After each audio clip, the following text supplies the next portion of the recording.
महामहिम राष्ट्रपति महोदय के अभिभाषण पे जो बोलने का अवसर प्रदान किया उसके लिए धन्यवाद, जोहार। एक तरफ हम और पूरा देश और विशेषकर जो सत्ताधारी लोग हैं कि हम उस बात की खुशी मना रहे हैं कि हमारे देश के महामहिम राष्ट्रपति महोदय एक आदिवासी समुदाय से आते हैं और साथ ही एक महिला हैं। लेकिन वर्तमान में देखा गया है पूरे देश के अंदर अगर सबसे ज्यादा अगर कोई पीड़ित है, किसी पे अत्याचार हो रहा है तो वो आदिवासी समुदाय है और महिलाएं हैं। आज मणिपुर का उदाहरण देख लें। हम ये कह रहे हैं कि हमारे देश की महामहिम, हमें भी खुशी है, लेकिन एक तरफ तकलीफ है इस बात की कि देश के अंदर आदिवासी समुदाय के साथ सबसे ज्यादा अत्याचार हो रहा है और महिलाओं के साथ सबसे ज्यादा अत्याचार हो रहा है।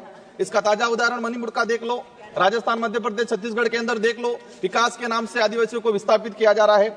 एक दौर था आजादी के बाद इस देश की आम जनता ने, गरीब ने, आदिवासी ने यह सांस ली थी कि हम अच्छे दिन आएंगे, उज्जवल भविष्य होगा।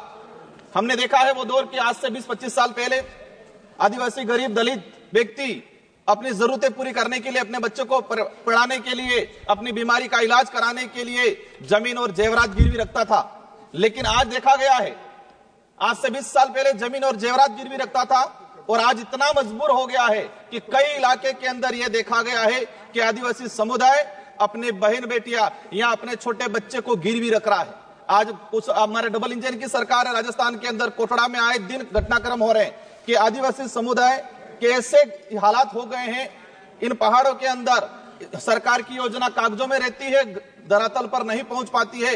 और कई ऐसी घटना सामने आई है कि इन परिवारों ने बच्चों को गिरवी रखा है, नाबालिग बच्चों को गिरवी रखा है। गुजरात के अंदर कई इलाके के अंदर एक छोटा मोटा आंकड़ा नहीं है, यह आंकड़ा सैकड़ों में आया हुआ है और हम बड़ी बड़ी बातें कर रहे हैं। महामहिम सभापति महोदय, आज ये देखा गया है कि हम आत्मनिर्भर की बात कर रहे हैं। हमारे बड़े बुजुर्ग भी कहा करते थे कि बच्चे को पैरों पे खड़ा करना सिखाना है, मतलब उसको आत्मनिर्भर बनाना है। लेकिन आज देखा गया है कि देश की आम जनता आत्मनिर्भर कम होती जा रही है और किसी न किसी ऐसे माहौल बना दिया गया है कि वो हर किसी पे निर्भर होता जा रहा है। और विशेषकर देखा गया है आदिवासी, दलित या पिछड़ा वर्ग। माननीय सभापति महोदय, अभिभाषण के दौरान आदिवासी इलाके के अंदर 30 मेडिकल कॉलेज की बात हुई, अच्छी बात है, हम भी चाहते हैं। लेकिन इन मेडिकल कॉलेज के धरातल पे स्थिति क्या है?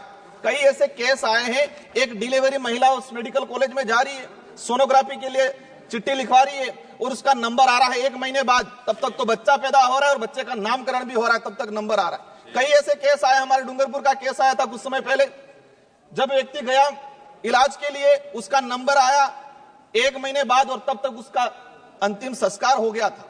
यह स्थिति बनी हुई है, मतलब पीएससी सीएससी से भी बदतर स्थिति मेडिकल कॉलेज की बनी हुई है धरातल पे अंदर। अगर हम जाएंगे वहां, मैं खुद सांसद हूं, मैंने कई विजिट किया, मेरे वहां संसदीय क्षेत्र बांसवाड़ा डूंगरपुर में, जमीर नहीं मानता वहां जाने का, क्योंकि ऐसी हालात बनी हुई है, ये पड़े रहते हैं लोग, नंबर नहीं आता है, जांच नहीं हो पा रही है। तो हम चाहते हैं कि जो योजना है उसको धरातल पे इंप्लीमेंट किया जाए। माननीय सभापति महोदय, आयुष्मान कार्ड की बात की गई, अच्छी बात होना चाहिए, लेकिन देश के अंदर ऐसे कई किस्से आए हैं पिछले 2-3 सालों के अंदर कि दवाई का पैसा नहीं मिलने से अपने परिवार की पालन नहीं कर पाया, वो इलाज नहीं करा पाया तो आत्महत्या की गई है। माननीय सभापति महोदय, बिरसा मुंडा जी के लिए जनजाति गौरव दिवस मनाया गया, हम भी स्वागत करते हैं, इसकी घोषणा हुई, लेकिन सिर्फ घोषणा होने से, मनाने से नहीं जमेगा। बिरसा मुंडा जी चाहते क्या थे, उनके विचार क्या थे, उनके उद्देश्य क्या थे, इन पे हमें काम करने की जरूरत है। आज वो जल जंगल जमीन का बात करते थे, अबुआ दिसम अबुआ राज की बात करके गए थे वो, लेकिन आज क्या हो रहा है, जल जंगल जमीन उद्योगपतियों को दिया जा रहा है भेंट में और वहां पर खत्म किया जा रहा है। बिरसा मुंडा जी के उपदेशों पे जाना पड़ेगा, उनके विचारों पे जाना पड़ेगा, सिर्फ जनजाति गौरव दिवस मनाने से काम नहीं चलेगा।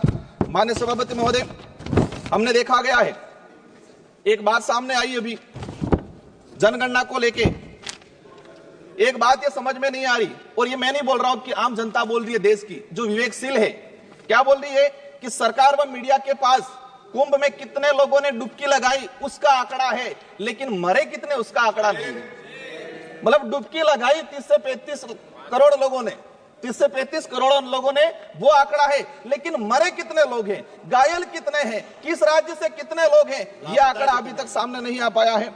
माननीय सभापति महोदय, जल जीवन मिशन की बात हुई, जल जीवन मिशन से हमें भी लगा, लेकिन मैंने इसी सदन में क्वेश्चन लगा के निकलवाया है कि आदिवासी बाहुल्य क्षेत्र के अंदर, मैं मेरे संसदीय क्षेत्र की बात करूं, जल जीवन मिशन में हमारा जो जैसे जिला आता है प्रतापगढ़ 30% उपलब्धियां प्राप्त हुई, उदयपुर में 31%, डूंगरपुर के अंदर 27% और बांसवाड़ा में 24%। मतलब 24% घरों तक नल पहुंचाने के लिए अभी तक टारगेट ट्राइबल इलाके के अंदर हुआ है, वो भी कागजों में, लेकिन धरातल पे स्थिति कुछ और है। माननीय सभापति महोदय, हमारा वहां पर करणा बेक वाटर सरकार में हमने सेंक्शन कराया था, लेकिन उसका आज तक वर्क ऑर्डर नहीं गया। अंतिम एक लाइन, एक मिनट का सर रहा है। आज देखा गया है ये देश तब महत्वपूर्ण या तब मजबूत रहेगा जब इस देश के अंदर रहने वाला प्रत्येक धर्म, प्रत्येक जाति के अंदर भाईचारा रहेगा। राजस्थान के अंदर धर्मांतरण को लेके एक विधेयक आया, हम चाहते हैं शांति से रहना चाहते हैं, हम नहीं चाहते कि आदिवासी को आदिवासी से लड़ाया जाए। नहीं बोलना चाहते हैं। Owaisi ji please, Owaisi ji please. नहीं सर, ओवैसी जी प्लीज।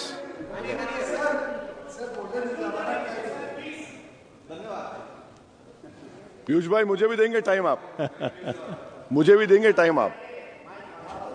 हाय हाय, ठीक है राजकुमार जी आप बोलिए।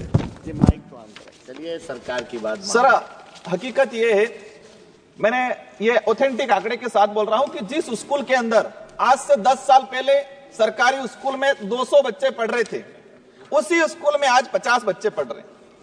ट्राइबल इलाके के अंदर 3-3 क्लास के बच्चे एक रूम में बैठ रहे हैं, किस क्वालिटी का एजुकेशन जा पाएगा?